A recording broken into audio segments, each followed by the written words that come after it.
Hello, this is Janet Michael. In addition to hosting The Valley Today each weekday at noon on the River 95.3, I also produce podcasts. And I'm excited to kick off Season 2 of our podcast series in partnership with Rappahannock Electric Cooperative. It's called We Are REC. Every week we'll release a new episode talking to different people from REC about a host of different topics. We'll get tips for saving money on your electric bill. We'll talk about renewable energy and the impact it can have in our communities. We'll get some behind-the-scenes info about what happens when the power goes out in a storm. Don't miss out on information about community grants, scholarships, REC-hosted events, and more. Get every single episode on our website at theriver953.com under the podcast tab, or you can subscribe for free in Apple Podcasts, Google Podcasts, or on Spotify. Just do a quick search for We Are REC.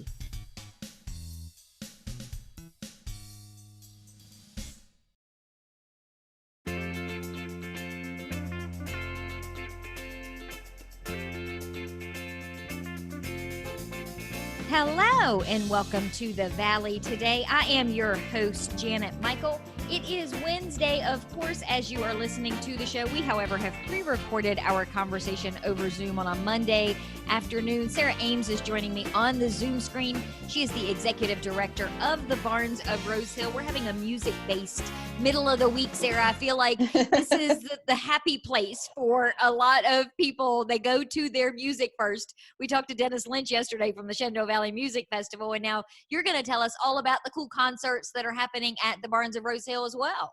Yeah, absolutely. Thank you so much for having us. We really appreciate it.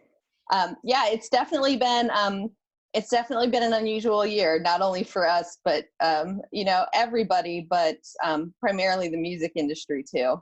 I feel for these guys with their big festivals and stuff, because it's, they're in the same boat we are. It's uncharted territory, to say the least. Well, and it's funny, we were chatting before we started recording for the radio show, and you had mentioned something to me that I will tell you I am hearing as a common thread among a lot of the businesses and the nonprofits that I've been talking to over the last several months, and it's partnerships. And having partnerships with people that maybe they wouldn't have considered or thought of before have really become a source of inspiration and ability to be able to keep providing services. And you were telling me before we started recording, you guys have done just that with Chord Brewing Company. Yeah. So we're really lucky. We are in close proximity to Chord Brewing Company, which is off of Route 7, sort of right over the Loudoun County line. So not far from the Barns in Berryville. And Chord Brewing is sort of set up for exactly what we were looking for in an outdoor space that we could continue to offer live music throughout the summer. Anybody who's been to the Barns of Rose Hill knows and appreciates our very intimate venue. But that wonderful positive thing and something that we love about the Barns has really hindered what we're able to do. Even if we are able to reopen logistically, we're not there yet, and we're probably not going to be there for a couple months. So we have been able to partner with Chord Brewing for 4 shows total. One, the Woodshutters has already occurred. That happened in July. And we have Emmy Sunshine, who is coming up on the 14th of August, so Friday at 8 p.m. Dori Freeman, a beautiful bluegrass artist, is going to be there Friday, August 21st. And then Christian Lopez, a sort of a roots country rock artist originally from Martinsburg, West Virginia, is actually going to be there on September 4th at 8 o'clock. And it's been a great opportunity for us. It's been a great partnership with Chord. They've been wonderful to work with. They have a beautiful facility. So yeah, it's been great. So tickets are $20 in advance for those shows, $25 at the gate. And you can purchase those tickets like you purchase any of our tickets through barnsofrosehill.org. You can also find us on Facebook, and the Eventbrite links are right there for you to be able to purchase those in advance. Well, and you mentioned it earlier. I mean, you guys have a beautiful facility there in Berryville, but it is an indoor facility. So I can see where not just because of COVID-19, but because you get to be outside for some of these concerts, it really does add a little something extra to the performances. Yeah, and the first show was very successful.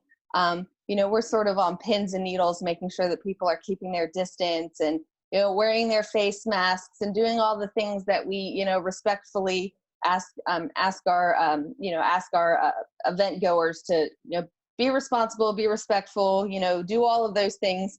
But there's always that doubt, and we are so sensitive of making sure that we're doing the right thing for our community, because we are a community-based arts organization. It's all about the community. So everybody, all of the reviews, everybody coming back said they felt like they had the space that they needed. It was wonderful. A couple acre field, there's picnic tables. You can, bring a chair, throw out your blanket, get as close or as far apart from people as you want. So it's been really nice, and people miss live music. I know I do. I miss live music. And so being able to provide it's really something special for us. And there's beer. And there's beer, and there's great beer. And Chord Brewing, like I said, has been absolutely wonderful. The directions and all of that you can find on Chord Brewing's website, and that's Chord, like the music, CHORD, brewing.com. And it's got all the details about the good food that they offer, the different beer selections that they have. And it's another wonderful local community-based business. So we're happy to support them as well. And I'll make sure I put links to all of their information up on the show notes page too. But the other thing that you were telling me before we started recording was about adopting a lot of virtual programs. And again, that's something I'm hearing across the board. Not only that people are having to pivot to do virtual if they want to do anything at all, but a lot of them are telling me now too that they're probably going to keep doing virtual programs even after they're able to do in-person stuff. And you guys have some virtual stuff coming up. Yeah, absolutely. And one of the fantastic things about our facility is it's a really fantastic place to listen to music, not only because of the ambiance, but because the acoustics are really, really amazing. And that shines through in our virtual programs as well. So it's kind of fun. We've had a number of people through that do some live recordings at the Barns. And it makes it really nice because it's fun for us. We end up with content that we can sort of use forever. It's great. We have a lot of new fans on our Facebook page. We're able to post great YouTube videos, and we're able to provide that support to our local musicians and stuff too, which is wonderful. Whenever we can share audiences, and whenever we can, get them in front of new people, it's a win-win for all of us. So yeah, we're adding those. They're a little bit, we don't have as much of the detail as far in advance, because a lot of times they just sort of happen, a couple days out. Somebody will say, hey, we've got some availability. But we do have a lot going on. The best place to sort of keep track of all of our live streaming events and stuff like that is through probably our Facebook page. And then that's also where we broadcast it through Facebook Live. And that's kind of the cool part too, because the whole benefit, I guess, to social media is that you can put things together on the fly. So it's really cool that somebody can reach out to you on, say, a Monday or a Tuesday and say, hey, I'd really like to do something on Thursday or Friday. And you can pretty much probably make that happen. Yeah, absolutely. And then, and we also have some of our artists and some of our, some folks that aren't even local to the area that are big supporters of the Barns, that we're able to even do things virtually from their home, which is kind of fun because, we get to get a little glimpse of the artist in their, in their environments, wherever that might be. Morgan Morrison is obviously one of our favorite artists as our program director. So she's done a lot of stuff, and her husband Dave are both wonderful musicians, and they've done a lot from the Barns Facebook page, from their front porch, which is wonderful, and it's really just about continuing to have the music and the inspiration and everything that live music gives to us as a community. We want to keep that going. We want to keep sending it out into the world. So the virtual programming is definitely something that we had on our minds for something in the future. This would be cool to have. This would be a great idea. And our hand was, it was not an easy transition by any means, but we're glad we did it. And, we advanced our timeline on when we were planning on doing that. Like everything else, we've had to be very nimble and figure things out as we go. We're a staff of 3 at the Barns of Rose Hill. A lot of people are very surprised at that because we do have a lot going on. Since the beginning of this, we've had over 50 programs that we've had to cancel.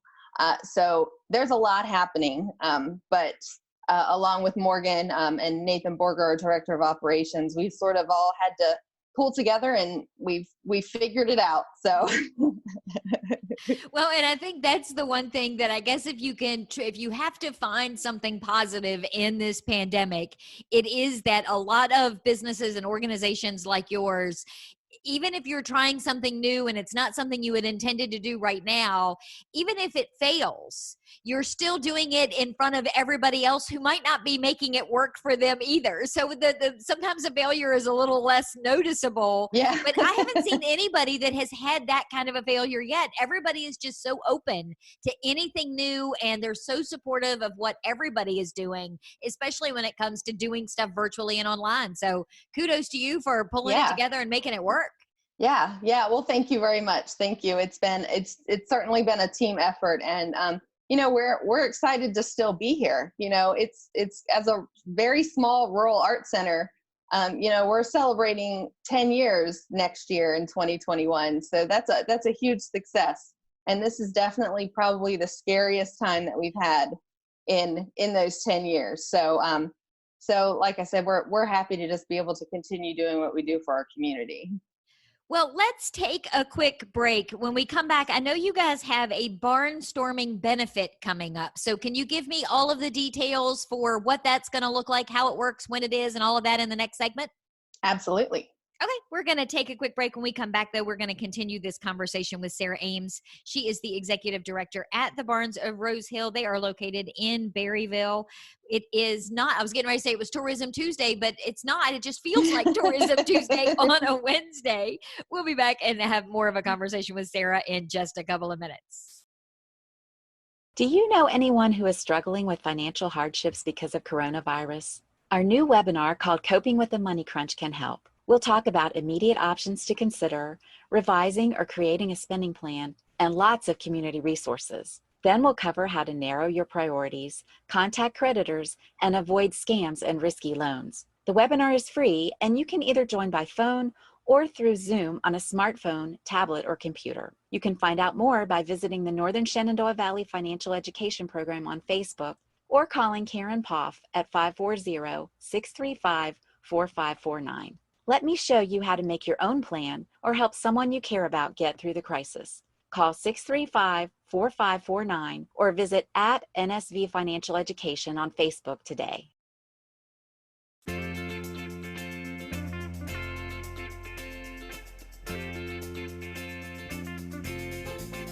Welcome back to the Valley today. I am your host, Janet Michael. We are pre-recording today's conversation with Sarah Ames. She is the executive director of the Barns of Rose Hill. In the first segment, we did a quick run through of a lot of the different performances that the Barns is going to have coming up. Some of them are going to be off-site at Chord Brewing Company. Some of them are actually going to be on Facebook, and links to everything that we talked about in the first segment are up on the show notes page. But Sarah, I want you to kind of give me some information and details on this Barnstorming benefit. I love that name. So kudos to you. That just jumped out at me when I saw it on your website. Oh, thank you very much. Yeah, so the definition of barnstorming, and I have to give credit to our wonderful gala committee, who's a group of volunteers who have been putting on our large signature fundraiser for us for years now. So they actually came up with the Barnstorming name as an idea. And, the definition is, something done bright and lively and with a lot of energy. So we thought that's perfect. That's what we're trying to do here. Our annual gala is normally held in June. So obviously this year that did not happen. We get a lot of our financial support for the year from that gala. So we originally rescheduled it for Labor Day weekend, so September 5th, Saturday. The plan was to do something in person with lots of social distancing and all of that good stuff. However, as we've gotten closer and closer to the date, we had to once again pivot, realizing that we did not feel comfortable or safe inviting that many people into our space. So we are doing, for the first time ever, a virtual gala on September 5th at 5:30 in the afternoon. And it is going to be about an hour show. We're going to have live music. We're going to have interviews. We're going to have some of our former board members talking about what the Barns has meant to them and sort of the history behind the organization. And we're really excited. We're excited about the opportunity to share our message a new and different way. Along with that, we actually have a large online auction that is actually, it's live currently because it's running for the whole month of August. And that all of the information can be found on barnstorming. You don't have to remember how to spell it. There's also a link on the very top of the website that you can go to get all of the Barnstorming information. It'll not only give you an opportunity to RSVP to the event itself, so that you get the link to the live event, that also will be able to direct you to the auction. And you can register and place bids and all of that good stuff through the auction site. And yeah, we've got over 100 auction items. So a lot of fine art, a lot of great experiences, gift certificates, a lot of really fantastic stuff. So I encourage everybody to go check it out. I love the idea of it being an online auction, because I know a lot of times when I go to events and fundraisers like that and they have an auction, sometimes I'll go through and there'll be a couple of things that I want to get and I'll scribble my name in, but then I get caught up talking to people or the dinner or whatever, and I forget to go back and I lose out on a bid because I wasn't very good about keeping up with it. If it's online, it should be easy for me to be able to keep track. Yeah. And it's, and we're really excited. The platform is very user friendly. The staff at the Barns is available if anybody needs any help. You can certainly reach out to us. You can give us a call during office hours and we can sort of walk you through anything. The other really great thing is that anybody who's been to the Barns knows that we have a lower exhibit hall and we also have an upper exhibit hall. And in addition to a really cool quilt exhibit that we have going on at the Barns this month, we also had the opportunity to do almost an auction preview where we have posted, believe it or not, almost all of the 100 auction items in our small exhibit hall. And it has all of the auction number, the tag, all of the details and everything. So people can actually come to the Barns. If you want to be able to physically see an item before you place a bid, it's a great chance for you to be able to do that. And then you can get a little one-on-one attention from staff too, and getting you registered and getting all of the information that you need to be able to place that bid online. So we're really excited. It's a cool exhibit. Well, and I think it's good that you point out that you guys are open, because I know, we talked in the beginning about how you may not be able to offer everything that you would traditionally offer this time of year, but you're still open and have office hours for people to be able to come and see that. And then you mentioned the exhibit. Tell me about the exhibit. So yeah, we are the visitor center for Berryville and Clark County. So we are open from 12 to 3 Tuesdays through Saturdays. And we do have, like I mentioned, a couple exhibit halls. And that really lends itself for us to be able to be open to the public, because it's small crowds. obviously, you folks, please remember your masks, do all the responsible things. But yeah, we have an amazing endangered species quilt exhibit. And it is 182 quilts. Now, don't think full-size quilts, but they are, I mean, they're about 2 feet by 2 feet. And the Barnes is actually showcased. Donna DeSoto is the curator for this exhibit, and we've actually showcased all 4 of her inspired by exhibits now. She had, some folks might recall, we had some Elvis quilts last year. So she was responsible for that. Also the National Park quilts a couple years ago. And she also did an inspired by the Beatles. So the concept is really fascinating. She has quilters sign up to be a part of this, and she gives them the size requirements and gives them their particular topic. So for this inspired by series, she would say, you need to do a quilt on this particular species. And they know patterns, so it's all hand stitching. It's really, really amazing. And then she, the quilts travel, and she puts them all together into a beautiful book also. So it's fun. It's one of our more popular exhibits, and it's a good one to walk through. 182 quilts is, it's a lot of fun to see all of those. They're everywhere in the Barnes. I mean, if there's a wall, it's got a quilt on it right now. So it's pretty fantastic. Well, and the fact that they're inspired by endangered species, it adds a whole nother level of coolness to it, I think. Yeah. And she worked with a lot of scientists and a lot of educators to put the book together. So in the book, not only do you have pictures of these beautiful quilts, but it goes into a little bit more detail about the species that they're each representing. So it's an opportunity to educate and, to continue to bring awareness to all of the endangered species that we have on this planet and, doing our part. Well, it's a great way, too, for parents who are either doing an entirely virtual school semester coming up or doing this hybrid to bring the kids out and kind of get them some hands-on learning and sneak that education in when they may not realize that's what's happening. Yeah, absolutely. And, we do, so this exhibit runs through the middle of September, but we typically change out our exhibits monthly. So not only for this particular exhibit, but I would encourage people to, put it on your calendar that the Barnes of Rose Hill is here, and we're very family friendly.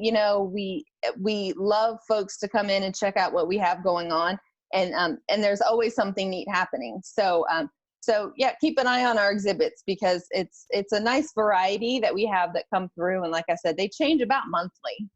So Sarah, before we wrap up, give me a quick rundown. If someone is listening today and they want to, say, for example, just make a donation. They want to say, way to go. I hope you can be here another 10 years. They want to write you a check, preferably with a comma, because those are the best kinds of checks. Where should they go? What should they do? So there's a couple ways that you can reach us. Through the internet is probably obviously the easiest. barnesofrosehill.org is our website. It has opportunities to donate. It also has opportunities to sign up for our newsletter, which I encourage everybody to do. And then you'll get our, we promise we don't send out too many. It's only every couple weeks. We just like to keep our folks updated on what's going on. And that's also where you can visit our online store. Something else that the pandemic has brought around is that our gift shop and a lot of the things that we provide in our gift shop physically, we're now able to provide those online. So a couple really cool Barnes of Rose Hill t-shirts and all of that good stuff. You can find all of that through barnesofrosehill.org. That's also obviously where you can go to purchase tickets. It's where you can get all the information on our Barnstorming. And then we're located at 95 Chalmers Court in Berryville. So if you're familiar with the Clark County Berryville Municipal Building, we sort of share a parking lot with them. Look for the big gray barn. And We're open 12 to 3, Tuesday through Saturday. So we're normally in the office, even if it's, sort of our regular office hours. So you can always give us a call if you have any other questions, or we can do donations and stuff over the phone. And that's 955-2004. And then you have all of the social media networks too they can reach out to you on. All of the social media. Barns of Rose Hill on Facebook is where we have all of our live stuff going on. So it's a very, very active Facebook page. You can definitely check us out on Facebook. We've got Instagram, all the normal stuff. So Barns of Rose Hill, it's not any weird, unusual spellings or anything. It's all just Barns of Rose Hill. Well, Sarah, thank you. I do appreciate you taking some time to kind of give me an update on what's been happening over at the Barns. Yeah, absolutely. Thank you so much for having us. We appreciate it. We are going to wrap up our conversation today with Sarah Ames. She is the executive director of the Barns at Rose Hill. I will have links to everything that she discussed up on the show notes page. Just head over to theriver953.com, choose the podcast tab. There you'll see the Valley today, and everything is up there and ready for you to click on and bid on as we are speaking on the show today. I will meet you back here tomorrow a few minutes after noon. It is Lord Fairfax Community College Day. Guy Curtis is going to have a conversation with me, so maybe back here a few minutes after noon, and I will have that conversation ready to go for you.